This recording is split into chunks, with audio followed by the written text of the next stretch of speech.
compare yourself to who you were yesterday, not to who someone else is today.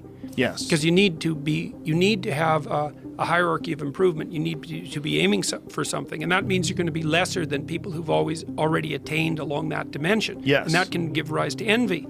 So the question is, who should you defeat in the final analysis? And the answer is, you should defeat your former self. You should be constantly trying to do that. And you're the right control for yourself too, because you're the one who's had all your advantages and disadvantages. And so if you want to compete fairly with someone, then you should be competing with you. And it is the case, and this is what we were talking about too with regards to the self-improvement of the fighter, is, well, if you're improving yourself, then what you are doing is competing with your lesser self. And then you might also ask, well, what is that lesser self? And that lesser self would be resentful and bitter and aggressive and vengeance-seeking and all of those things that go along with having a negative moral character. And those are things that interfere with your ability to progress as you move forward through life. So it's very necessary to understand that this is why, I've been stressing this idea of personal responsibility. It's like, well, personal responsibility is to compete with yourself, is to be slightly better than yourself the next day. Yes. And it better in some way that you can actually manage. And that's humility. It's right. Like, well, I'm a flawed person. I've got all my problems. Could I be as good as person X? It's like not the right question. The right question is, could you be slightly better tomorrow than your currently flawed self? And the answer to that is, if you have enough humility to set the bar properly low, then you could be better tomorrow than you are today. Because what you also have to do is you have to say, well, here's all my flaws and my insufficiencies, and the best that someone that flawed and insufficient could do to improve and actually do it is this. And that's not worth going out in the street and celebrating with placards, It's like, well, this is why I tell people to clean their room. So you're not going to brag to someone that you did that. But someone as insufficient as you might be able to manage it. And that means you actually are on the pathway to self-improvement and you're transcending your former self. And you might say, well, what's the right way of being in the world, if there is such a thing? And it's not acting according to a set of rules. It's attempting continually to transcend the flawed thing that you currently are. And what's so interesting about that is that the meaning in life is to be found in that pursuit.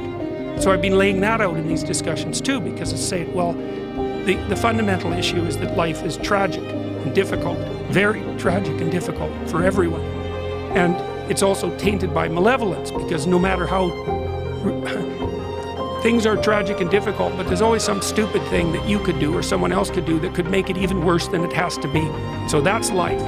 And you need an antidote to that, because that can embitter you. Constant contact with that. Just the tragedy, but the tragedy combined with betrayal and malevolence, that makes it even worse, especially if it's self-induced. Okay, so you need something to set against that so you don't get bitter and resentful. Well, what do you set against that? Doing something worthwhile, by your own definition, say. You need some reason to get the hell out of bed on a terrible day because you've got something good to do. Well, what's the best thing you can do? Transcend your current wretched and miserable self. There's meaning to be found in that, and that's a meaning that's associated with responsibility. One of the things that I've been trying to lay out clearly is that life is hard.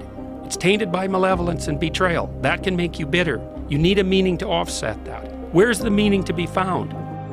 Not in rights, not in impulsive pleasure, but in responsibility. You take responsibility for yourself, so you take care of yourself. If you're good at it, you have some excess left over to take care of your damn family.